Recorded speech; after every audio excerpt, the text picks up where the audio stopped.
et sœurs, je vous salue ce soir dans le saint et précieux nom de notre Seigneur et Sauveur Jésus-Christ. Je sais que nous sommes tous dans la joie d'être venus à cette réunion d'édification. Il est vrai que, étant venus ce soir, nous avons l'occasion de nous retrouver, de voir nos frères et nos sœurs, de voir les serviteurs de Dieu. Mais l'important, lorsque nous venons à la réunion d'édification, c'est pour écouter la précieuse parole de Dieu. Alléluia. C'est cela qui est important. Nous ne venons pas parce que nous désirons nous retrouver, mais parce que nous avons dans le cœur un ardent désir de communier avec le Seigneur. Alléluia. Ainsi, ce soir, bien-aimés frères et sœurs, nous allons partager avec vous la sainte et précieuse parole de Dieu. Je vous invite à lire le passage de Luc. Luc, au chapitre 12. Luc, au chapitre 12, le verset 58. Luc, au chapitre 12, le verset 58. Notre frère Achori va faire la lecture.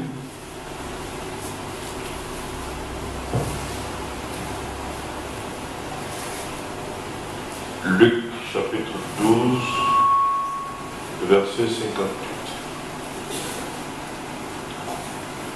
Lorsque tu vas avec ton adversaire devant le magistrat, tâche en chemin de te dégager de lui, de peur qu'il ne te prenne devant les juges, que le juge te livre à l'officier de justice et que celui-ci ne te mette en prison. Je te le dis, tu ne sortiras pas de là que tu n'aies payé jusqu'au dernier centime. Amen. Amen. Comme je vous le disais, nous sommes ici ce soir pour écouter la bonne parole de notre Dieu. Nous connaissons la valeur de la parole de Dieu. Et je crois que c'est David dans son temps qui disait au Seigneur, mieux vaut les paroles de ta bouche que 1000 objets d'or et d'argent.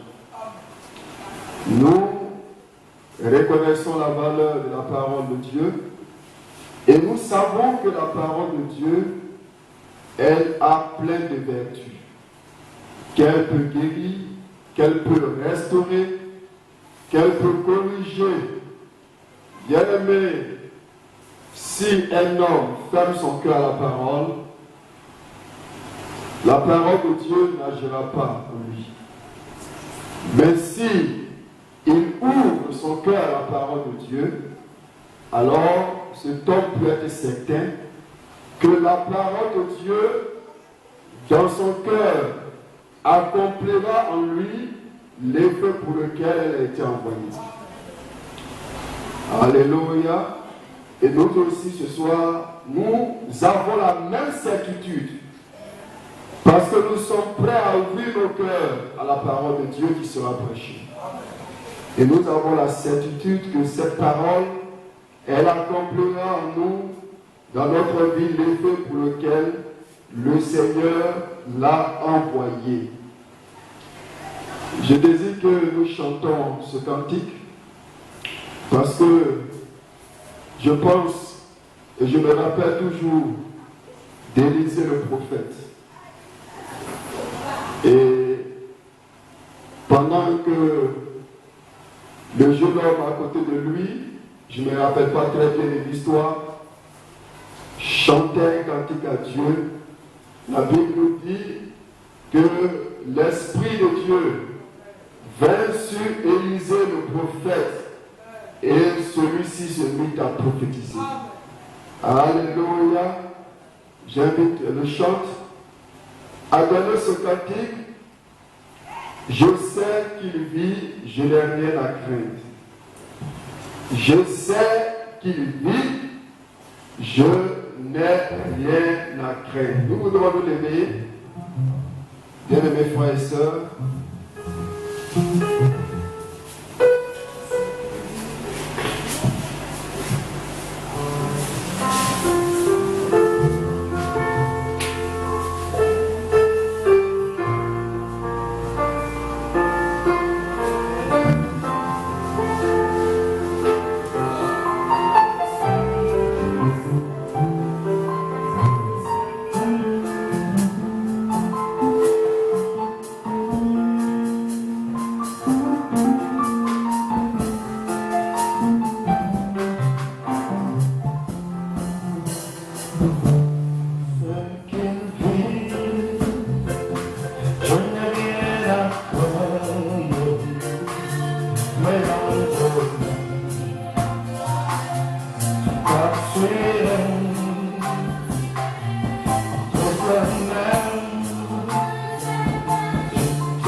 Seigneur et divin Rédempteur, je m'approche de toi, le Dieu vivant, le Dieu puissant, le Père éternel.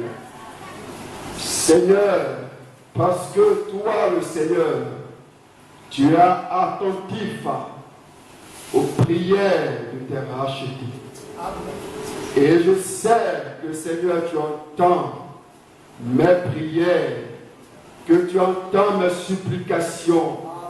Je crois en ta fidélité. Comme aussi je crois que tu es présent ce soir au milieu de ton peuple. Seigneur, nous n'avons pas de crainte parce que toi tu vis et nous vivons par toi, Seigneur. Ce soir, je prie dans le saint nom de Jésus, ton Fils, afin que tu nous donnes de t'ouvrir librement nos cœurs pour recevoir ta parole et pour avoir part la bénédiction qui est liée à elle. Seigneur, je prie encore afin que, mon Dieu, tu ôtes la tristesse et que tu remplis le cœur de joie, de paix, d'amour, Seigneur. Donne-nous, Seigneur, de t'écouter attentivement et dans la foi de recevoir ta parole qui sera prêchée et que celle-ci, ta parole, accomplisse en nous l'effet pour lequel, Seigneur, tu l'as envoyé. Au nom de Jésus-Christ. Amen. Que le nom de notre Dieu soit béni. Le sujet que, bien-aimés frères et sœurs, je voudrais partager avec vous ce soir, c'est accorde-toi promptement avec ton frère. Accorde-toi promptement avec ton frère.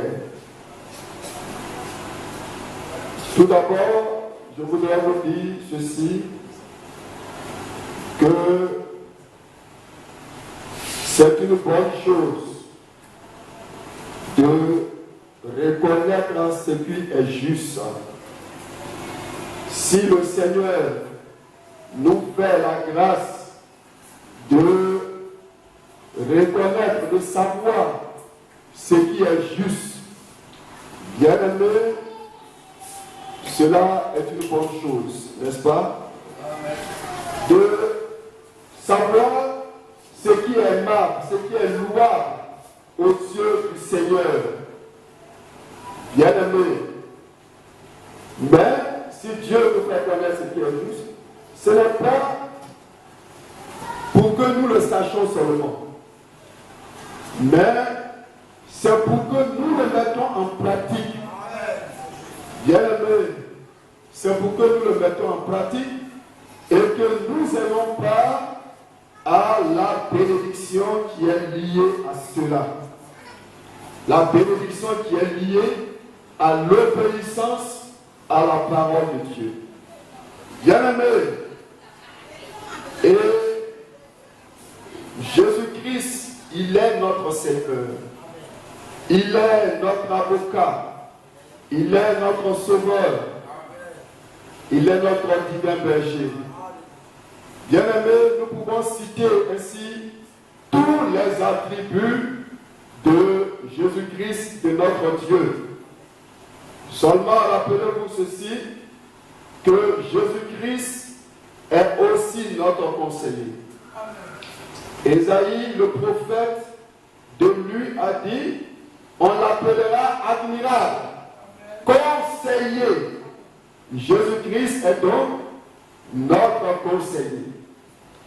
Un conseiller, c'est une personne qui donne des conseils à quelqu'un. C'est aussi une personne dont le travail est de servir de guide à une personne ou à plusieurs autres personnes. Et donc Jésus-Christ, il est notre conseiller, il est notre guide. Et cela dans tous les domaines de notre vie. Il est notre guide. Bien-aimé, il est notre conseiller. Et ici, dans ce passage de Luc chapitre 12, le verset 58, Jésus-Christ nous donne un précieux conseil. Mais sachez-le qu'un précieux conseil, un bon conseil, ne sert à rien s'il n'est pas pratiqué. Bien-aimés, vous ne verrez pas l'effet d'un bon conseil si vous ne le mettez pas en pratique. C'est comme un médicament. Si vous voulez connaître l'effet que fait un médicament, vous devez le prendre. Vous devez prendre ce médicament. Mais si vous vous mettez à dire ce médicament, c'est un bon médicament, ce médicament, il est puissant, mais que vous ne le prenez pas, vous ne verrez jamais l'effet que produit ce médicament. Bien aimé, et c'est la même chose avec la parole de Dieu, avec le conseil de Dieu, tel que nous le trouvons dans les Écritures. Bien aimé, il ne sert à rien d'écouter la parole de Dieu si nous ne la mettons pas en pratique. Bien aimé, la parole de Dieu en ce moment-là n'aura pas d'effet sur nous. Bien aimé. Donc Jésus-Christ ici nous donne un précieux conseil. Et je voudrais que notre frère Thierry le relise. Il nous donne ici un précieux conseil.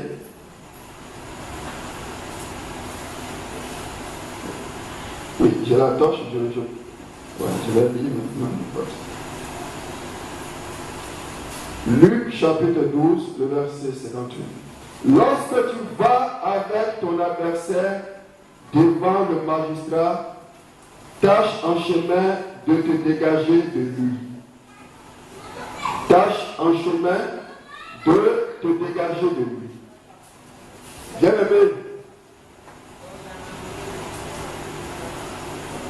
c'est cela. Que pouvons-nous comprendre, que devons-nous comprendre de cette écriture, de cette parole de Jésus-Christ notre Seigneur?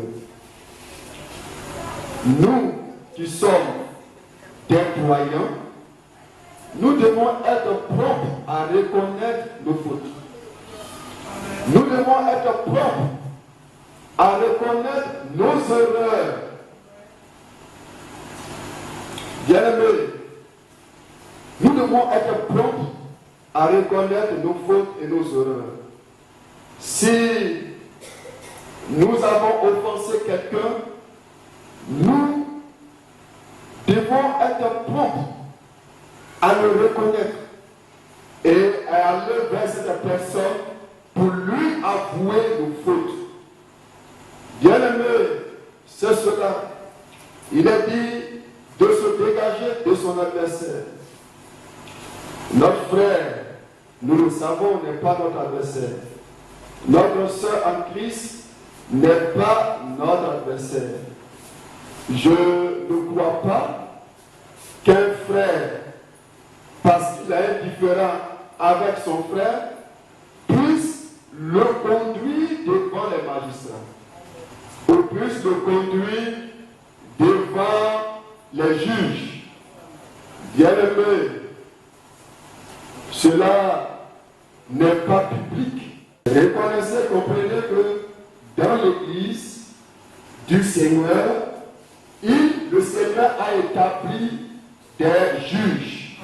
Et ces juges-là, ce sont les anciens.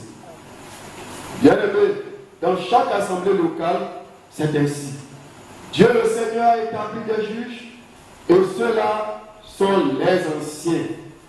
Bien-aimés, c'est pourquoi, lorsqu'un frère a un différend avec un autre, eh bien, il n'osera pas aller plaider devant les juges de ce monde.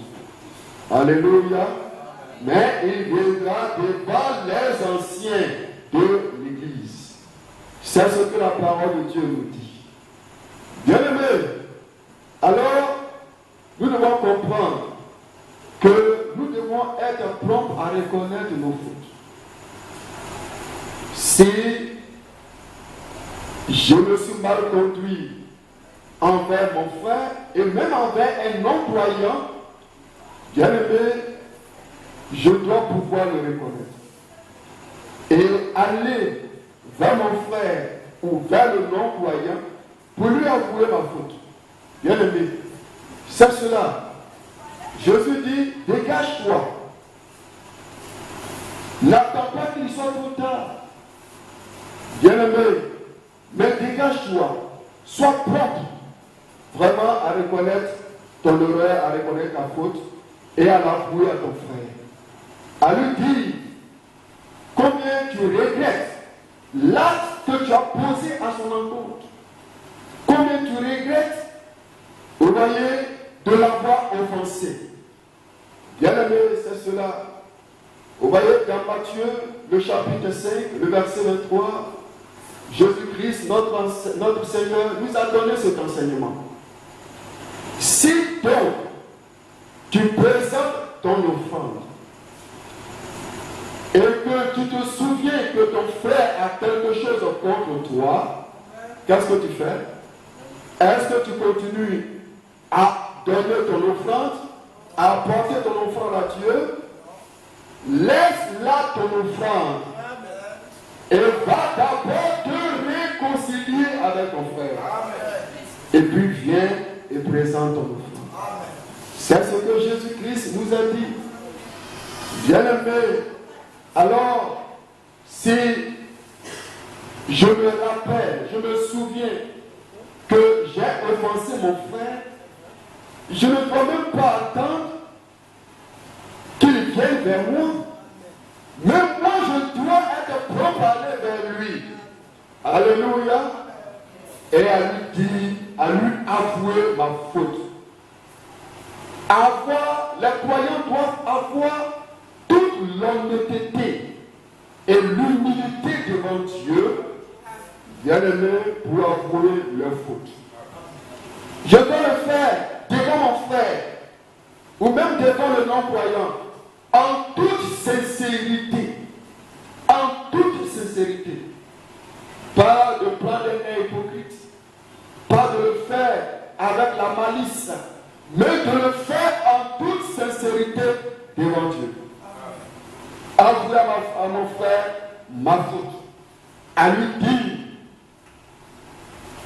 frère, je reconnais, sœur, je reconnais que j'ai mal agi à ton égard. Et je suis venu te demander pardon. Bien-aimé, c'est cela. Il n'y a pas de honte à le faire. Il n'y a pas non plus, je ne sais pas, de peur à le faire. Bien-aimé, nous devons le faire parce que le Seigneur l'a dit. Amen. Alléluia. Et le Seigneur a montré lui-même l'importance de la chose. Il a dit, laisse là ton offrande. Bien-aimé, cela dit quoi? Si je ne le fais pas, alors que j'ai offensé mon frère, alors que j'ai posé des actes à son encontre, si je ne vais pas vers lui pour régler l'affaire, bien-aimé, le Seigneur ne va pas agréer mon offrande. Il ne va pas accueillir mon offrande. Bien-aimé, alors comprenez l'importance de la chose. Bien-aimé, si vous savez que le Seigneur ne va pas accueillir votre offrande, alors vous comprendrez l'importance pour vous d'aller vers votre frère ou vers votre soeur pour régler le différend que vous avez avec lui. Bien-aimé, si vous avez un différend avec votre bien-aimé, avec votre soeur, avec votre femme, votre mari, Bien-aimé, cherchez à régler ce différend. N'attendez pas qu'il soit trop tard. Cherchez à régler ce différend. Bien-aimé, c'est cela. Le Seigneur a dit, dans Luc, le chapitre 12, ce passage, le verset 58, dégage-toi. Dégage-toi. Bien-aimé, si un homme va en chemin avec son adversaire, le Seigneur dit que cet homme se dégage de son adversaire. Maintenant, si par orgueil, cet homme ne va pas se dégager de son adversaire, s'il ne va pas trouver son adversaire pour lui avouer sa faute, si cet homme ne va pas trouver son adversaire pour le supplier de laisser tomber l'affaire, la Bible nous dit quoi? Le Seigneur dit quoi? Qu'il ira en prison. Il sera livré au juge et le juge va le livrer à l'officier de justice qui le mettra en prison. Bien-aimé, cet homme ira donc en prison. Vous connaissez la prison? Bien-aimé, les mauvais traitements et même de nos jours l'immoralité sexuelle qu'il y a dans les prisons, des actes contre nature qu'il y a dans certaines prisons. Cet homme ira donc en prison. Alléluia. Et le Seigneur nous dit qu'il ne sortira pas de la prison sans avoir fait quoi? Sans avoir, je lis le passage, je te le dis, tu ne sortiras pas de là que tu n'es payé jusqu'au dernier centime. Vous comprenez que l'affaire est sérieuse. Jusqu'au dernier centime. Cet homme sortira de la prison après avoir payé jusqu'au dernier centime. Bien aimé, après avoir passé tout ce temps en prison, à recevoir des coups, à subir de mauvais traitements, payer l'amende qui a été imposée par le juge, après avoir fait tout cela, bien aimé, cet homme, à qui est-ce qu'il a causé du tort? Dites-le moi. À qui est-ce qu'il a causé du tort? C'est à lui-même. C'est à lui-même qu'il a causé du tort. Parce qu'il avait la possibilité de se dégager de son adversaire. Mais il ne l'a pas fait. Bien aimé. Alors, tout ce temps qu'il a passé en prison, bien aimé, les mauvais traitements qu'il a subis, tout cela, après avoir subi toutes ces choses, bien aimé, à qui est-ce qu'il a fait tort? C'est à lui-même. Alléluia. C'est à lui-même.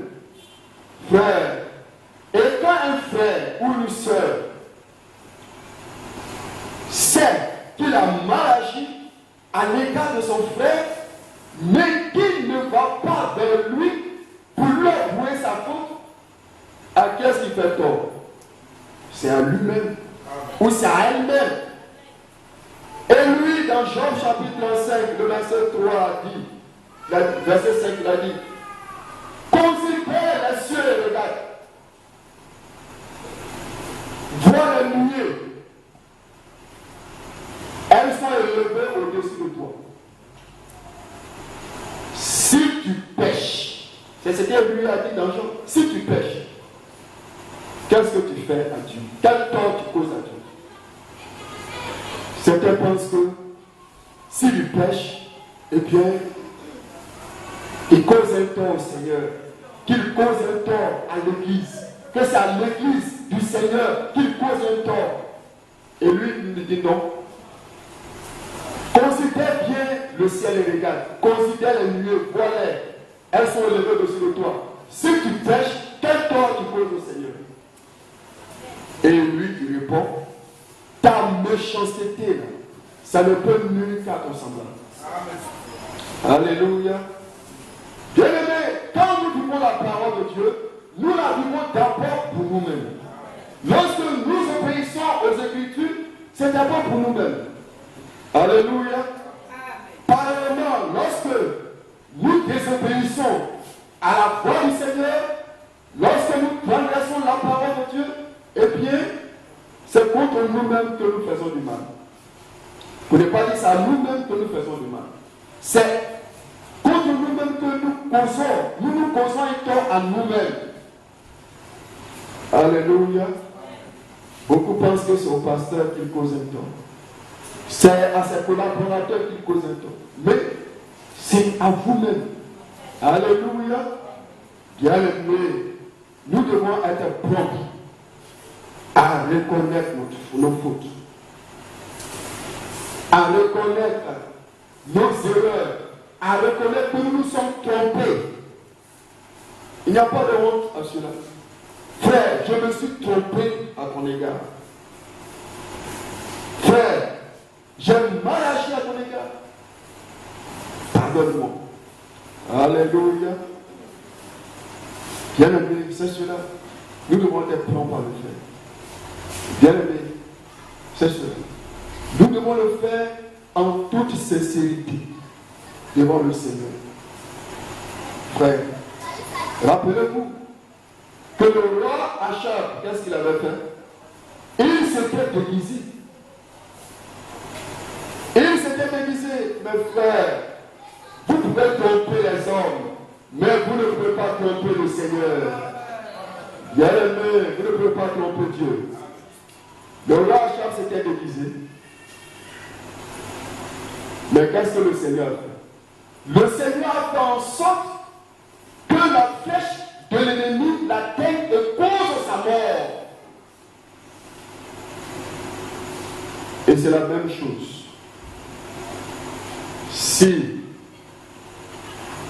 vous allez vers votre frère parce que vous l'avez offensé et qu'avec hypocrisie, vous lui dites, frère, je regrette, le Seigneur connaît votre cœur. Alléluia. Ou si encore par orgueil, vous ne reconnaissez pas le tort que vous avez causé à votre frère, ou même à un serviteur de Dieu, bien-aimé, le Seigneur veillera à vous faire porter les conséquences de votre orgueil. Alléluia. Comme il avait veillé de faire en sorte que la flèche lancée par l'ennemi atteigne le roi Achab et cause sa mort. Le Seigneur de même a veillé à ce que vous portez vous-même les conséquences de votre orgueil, les conséquences de l'endurcissement de votre cœur. Frère, nous devons pouvoir être prompts à reconnaître. Alléluia. Bien-aimé, nous devons le faire.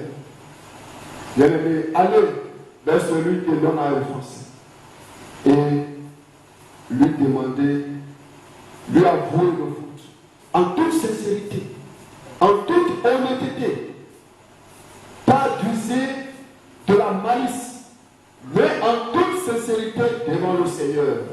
Nous devons pouvoir le faire. Alléluia. Bien-aimé, c'est cela. Le Seigneur dit, dégage-toi. Si tu as la possibilité, fais tout ce qui est à ton pouvoir pour te dégager de ton adversaire. Alléluia. Et dans l'église, parmi le peuple de Dieu, je dois faire tout ce qui est à mon pouvoir. Alléluia. Tout ce qui est possible pour moi de faire, tout ce qui est à mon pouvoir pour me réconcilier avec mon frère, pour me réconcilier avec ma soeur. Ceci afin que règne dans l'église, dans l'assemblée, une harmonie céleste et divine. Alléluia. Bien-aimé, qui n'aimerait pas voir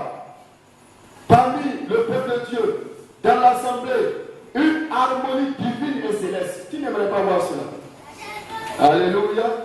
Tous, nous désirons voir parmi le peuple de Dieu, voir parmi les frères et les sœurs une harmonie divine et céleste. Alléluia. Bien-aimé, c'est ce que nous voulons voir. Pas de division, pas de séparation. Parce que le Seigneur Jésus-Christ que nous adorons, lui, notre divin rédempteur, la Bible nous dit qu'il n'est pas divisé. Est-ce que le Seigneur est divisé? Le Seigneur n'est pas divisé. Alléluia. Ainsi donc le Seigneur, ce qu'il veut voir, c'est l'unité entre ses fils et ses filles. Ceux qui appartiennent au Seigneur doivent être unis. Alléluia. Ouais. Ils doivent être unis. Tous ceux qui appartiennent au Seigneur doivent être unis. Il est vrai que nous les croyants, nous sommes plusieurs. Mais la Bible nous dit que tous nous formons un seul et même corps, qui est le corps de Christ. Alléluia. Tous nous participons à la même grâce de Dieu. Tous nous avons part au même Saint-Esprit. Alléluia. Alors, ce que Dieu voudrait voir, c'est l'unité. L'unité entre les frères et les sœurs. Alléluia. L'unité. Et cela vient d'où? De quoi? Si j'ai péché contre mon frère, alors je dois pouvoir le reconnaître. Bien aimé, et aller vers mon frère pour lui avouer ma faute. Bien aimé, nous devons être propres. Propres à nous accorder. Le Seigneur dit, dégage-toi. Dégage-toi. Fais tout ce qui est à ton pouvoir pour te dégager. Et je crois que nous vivons encore dans le temps de la grâce. Et que le sang de l'agneau est toujours sur le trône. Alléluia. Croyez-vous que le sang de l'agneau est toujours sur le trône? Nous vivons encore dans le temps de la grâce. Et le sang de Jésus-Christ, notre Sauveur, est toujours sur le trône. Je crois qu'il y a encore possible. Et cela parce que nous vivons encore dans le temps de la grâce pour les frères et les sœurs de faire la paix. Alléluia. Je crois qu'il est encore possible pour les frères de se réconcilier. Je crois qu'il est encore possible que tous les dégâts soient réparés. Alléluia. Cela est possible. Croyez-vous que cela est possible? Alléluia. Nous croyons qu'il est possible de réparer tous les dégâts, de se réconcilier. Alléluia. Cela est possible. Parce que nous vivons encore dans le temps de la grâce. Accorde-toi promptement avec ton frère. Parce que nous sommes membres, nous dit la Bible, les uns des autres. Nous participons tous à la même grâce de Dieu. Alors, nous devons pouvoir nous accorder. Accorde-toi promptement à ton frère, à ta soeur. Le Seigneur dit, dégage-toi de ton adversaire. Mais le but, c'est quoi? Pourquoi le Seigneur a-t-il dit cela? C'est pour que le croyant puisse faire de son adversaire son ami, son frère. Alléluia. Bien-aimé, c'est cela. Alors, je dois pouvoir faire tout ce qui est mon pouvoir pour m'entendre avec mon frère. Bien-aimé, ma soeur ne doit pas être pour moi une adversaire. Frère, notre frère Branham a donné l'exemple d'une équipe de football. Il a regardé quand se déroule un match de football. Il y a deux équipes qui sont opposées, n'est-ce pas? Alléluia. Et il a dit, regardez les joueurs de la même équipe. Lorsqu'un joueur a le ballon, que faire les autres joueurs de son équipe? Ils viennent pour le protéger, a dit le frère Branham. Alléluia. Pensez un instant que un joueur prenne le ballon depuis le centre du terrain et il va en face du gardien de but de son équipe. Il va et tire le ballon dans le filet. Alléluia. Bien aimé, cela est un non-sens. Et Frère Branham dit que dans l'église, alléluia, bien aimé, dans l'église, lorsqu'un frère a un don, qu'est-ce que les autres frères doivent faire? Ils doivent soutenir le frère qui a le don. Alléluia.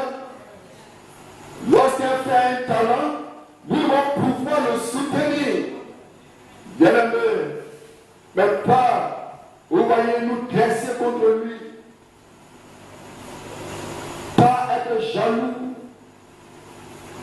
mais le soutenir, le protéger. Alléluia. Bien aimé, c'est cela. Nous formons, nous les croyants, un seul et même corps. Et comme notre Seigneur n'est pas divisé, aussi, tous ceux qui lui appartiennent doivent être unis. L'Église doit être comme au commencement, c'est-à-dire un seul cœur et une seule âme. Pas de division, pas de séparation, mais l'unité. Alléluia. Bien aimé, ceci afin que parmi les croyants, il y ait une atmosphère bienfaisante du Saint-Esprit. N'aimerez-vous pas voir, lorsque nous nous réunissons, le Saint-Esprit se manifester, le Saint-Esprit agit. Alléluia. Bien aimé. Et pour cela, nous devons être prompts à nous accorder avec notre frère, avec notre soeur, faire tout ce qui est à notre pouvoir pour nous entendre. Si une affaire vous oppose à un frère, faites tout ce qui est à votre pouvoir. Alléluia. Pour régler cela. Si je vois que j'ai un différent avec mon frère, alors je dois faire tout ce qui est à mon pouvoir pour régler cela, pour m'attendre avec mon frère. Parce que le but c'est quoi? Le but c'est que nous formons un seul et même corps, que nous sommes membres les uns des autres. Et le but c'est que nous voulons voir une harmonie divine au milieu des enfants de Dieu. Une harmonie divine et céleste parmi les frères et les sœurs. Croyez-vous que cela est possible? Alléluia. Cela est possible, frère. Parce que cela fut possible au commencement dans l'église primitive. La Bible dit que tous ceux qui avaient cru, ils étaient d'un seul cœur et d'une seule âme. Cela est encore possible. Alléluia. Alors nous devons pouvoir le faire. Reconnaître. Frère, celui qui ne le connaît pas, alors qu'il sait qu'il a mal agi envers son frère, oh, celui-là qui, par orgueil, endurcit son cœur et qui peut-être pense que c'est trop lui demander ou c'est trop s'adresser d'aller vers son frère pour lui avouer sa faute, pour dire frère, sœur, pardonne-moi, j'ai mal agi, je le regrette. Je regrette l'acte que j'ai posé à ton compte, ou les paroles que j'ai dites sur toi, je le regrette. Frère, certains pensent que c'est trop s'abaisser. Mais le Seigneur est pensé. Le Seigneur est gloire. Il a quitté son ciel. Il est descendu, non pas seulement sur la terre, mais la Bible dit qu'il est descendu aussi dans les régions inférieures de la terre. Oh, frère, la grandeur se trouve où alors? Où est-ce que se trouve la grandeur? Dans l'humilité. Alléluia. Dans l'humilité de la simplicité. Frère, vous devez aimer l'humilité et la simplicité. Alléluia. Le Seigneur de gloire s'est abaissé. Il a même lavé les pieds de ses disciples. Pierre dit non, Seigneur. Pierre connaissait, il reconnaissait l'importance du Seigneur. Il dit non, Seigneur, tu n'as pas lavé mes pieds. Alléluia. Mais le Seigneur dit, il faut que je te lave les pieds. Bien-aimé, le Seigneur s'est abaissé. Et c'est ainsi que, frère, nous devons pouvoir nous abaisser. Alléluia. Nous accorder. Faites tout le possible pour être en paix, pour vivre en paix avec notre frère en Christ, notre soeur en Christ, et même avec les non-croyants. Faites tout ce qui est en votre pouvoir pour vivre en paix avec le Seigneur premièrement, puis les uns avec les autres. Alléluia. Pas toujours de ceux-là qui cherchent à s'aimer la discorde. Être de ceux-là qui sèment la discorde. Frère, nous ne devons pas avoir le cœur de connaître attendre la grave. Frère, des gens qui sont dans l'église, mais dont, vous voyez, dont le travail est de s'aimer la discorde. Et ils sont là seulement pour s'aimer la bagaille. Quand les frères sont contents, quand les frères s'aiment les uns les autres, ils ne les aiment pas ça. Alléluia. Ils n'aiment pas cela. C'est étrange. Alléluia.